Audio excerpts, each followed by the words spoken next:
கல்யாணம் ஃபிக்ஸ் ஆயிடுச்சா? தமிழ் மேட்ரிமோனிக்கு தேங்க்ஸ் சொல்லணும். 26 வருஷத்துக்கு முன்னாடி இதே தமிழ் மேட்ரிமோனி மூலமா தான் இவ அம்மாக்கும் கல்யாணம் பண்ணேன். கல்யாணம்னாலே தமிழ் மேட்ரிமோனி தான். இப்போ நம்ம சிட்டிஸ்ல இருந்து அப்படி கிராமப்புறத்துக்கு வரும்பொழுது அங்கே உள்ள அட்மாஸ்பியர், அங்கே உள்ள மக்களை பார்க்கும்போது ஒரு விதமா இன்னும் இப்படி இருக்காங்களா, எப்படிலாம் யோசிக்க தோணும், பார்க்க தோணுங்களா, இன்னும் அப்படிலாம் இருக்கா? இங்கே இப்போ நிறைய முன்னேற்றங்கள் வந்தது. நீங்கள் சொல்லக்கூடிய ஒரு காலம் 80களில் இருந்தது. என்னுடைய தந்தையார் முதல்ல நான் பிறந்தது 90s தான். நானே ஒரு சில இடத்துல பார்த்துருக்கேன். ஸோ அதுக்காண்டி இல்லை, என்ன காரணம்னா ஒவ்வொரு இடத்துக்கும் வேறுபடும். வீட்டுக்கு வீடு வாசல் படின்ற மாதிரி ஒவ்வொரு இடங்களுக்கானது வேறுபடும்.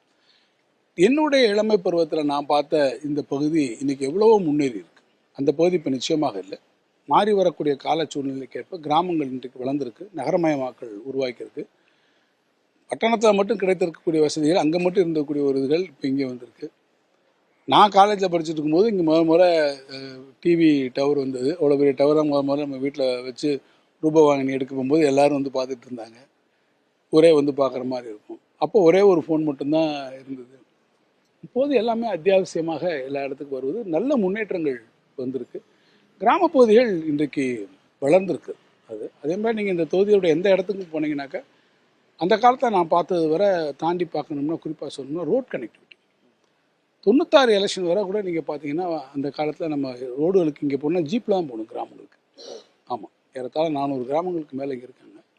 ஜீப்பில் தான் பல கிராமங்களுக்கு நம்மளால் போக முடியும், காரில் போக முடியாது. ஆனால் இன்றைக்கி எடுத்துக்கிட்டிங்கன்னா எல்லா கிராமங்களுக்கும் நல்ல ரோடு வசதிகளை உருவாக்கியிருக்கணும். அப்படி கிராமங்களுக்கு ஒரு பெரிய மறுமலர்ச்சியை நிச்சயமாக சந்திச்சிருக்கு. இந்த முறை நாங்கள் எதுக்கு உங்களுக்கு ஓட்டு போடணும்?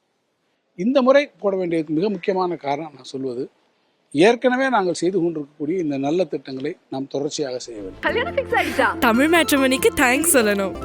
26 வருஷத்துக்கு முன்னாடி இதே தமிழ் மேட்ரிமோனி மூலமா தான் இவ அம்மாக்கும் கல்யாணம் பண்ணேன். கல்யாணம்னாலே தமிழ் மேட்ரிமோனி தான்.